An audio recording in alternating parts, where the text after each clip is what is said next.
We met about a month ago in Berlin, and I heard Fleming say that they were having this conference. And I just thought, we're in Estonia, although I'm not Estonian. Maybe you could tell this or not. No?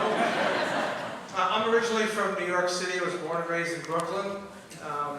Moved to Estonia 13 years ago, and we started a church, we're the only vineyard church in Estonia. The closest to us is our friends in Helsinki, and then 2 countries right below us in Lithuania. There's some more friends, vineyard guys. But we're basically by ourselves, and we have a group of 6 of us that are here from Estonia.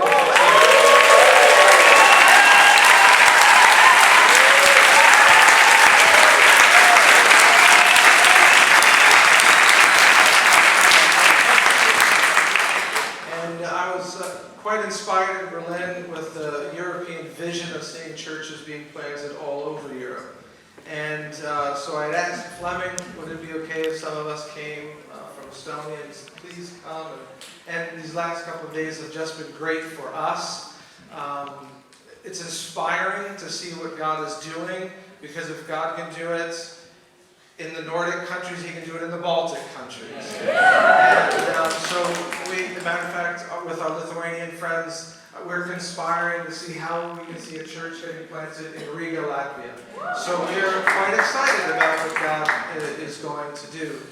Fleming had asked me to share a little God story, so if I can just a couple of minutes. It's many God stories with out of one experience.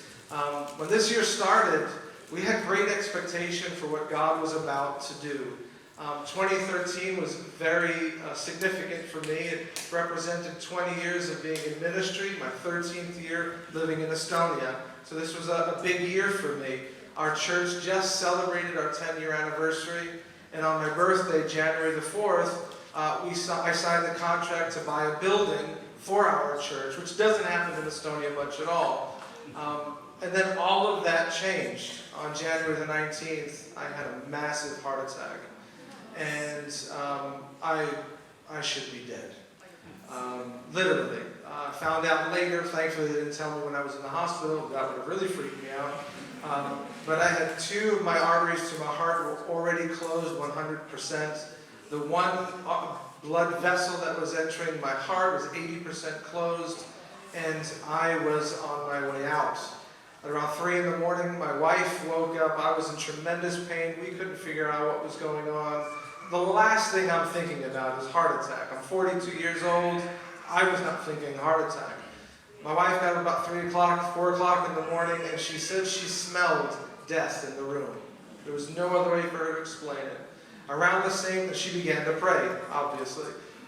Around the same time, a friend of mine who was here, Anthony, God woke him up, and around the same time, he said he had a dream or an impression, or just felt like there was crushing weight on his chest, and he knew immediately he had to pray for me.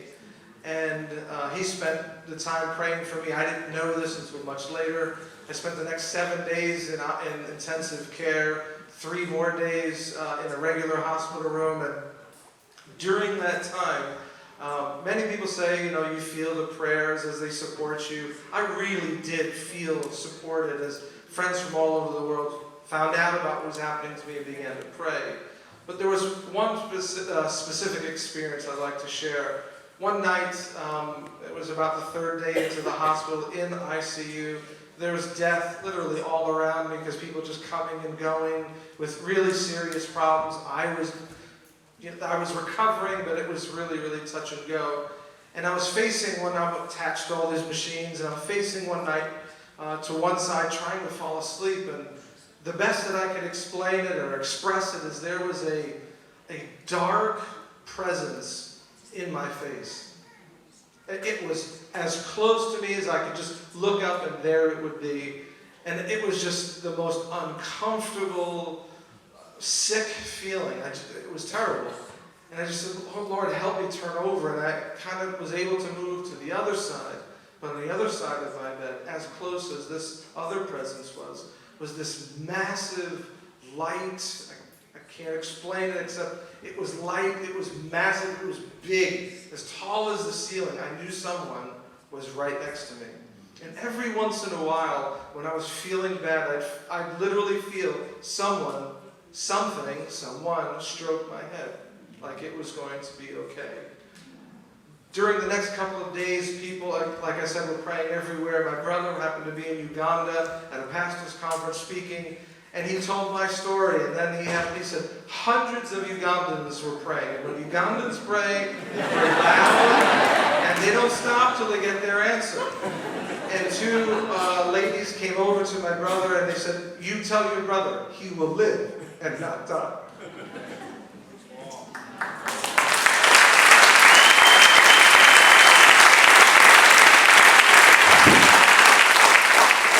So when I think of a God story, every day for me is a God story. Me being here is a God story, because I really should not have made it past the 19th. And I am so thankful to be a part of a family of people who know how to pray, who know how to relate to each other, who know how to be family to each other. And last night, when Eleanor, who knew what was going on with my heart, had people praying for me, it just meant so much that I felt like I was part of the family. I mean, there was no other way to explain it. And so God is good. He really is. And I just encourage you, pray for everybody as you have. It sounds like you guys are crazy enough to pray for everybody you know. Just keep doing it, because there are hurting, broken people who need the love and light of Jesus. And so, thank you.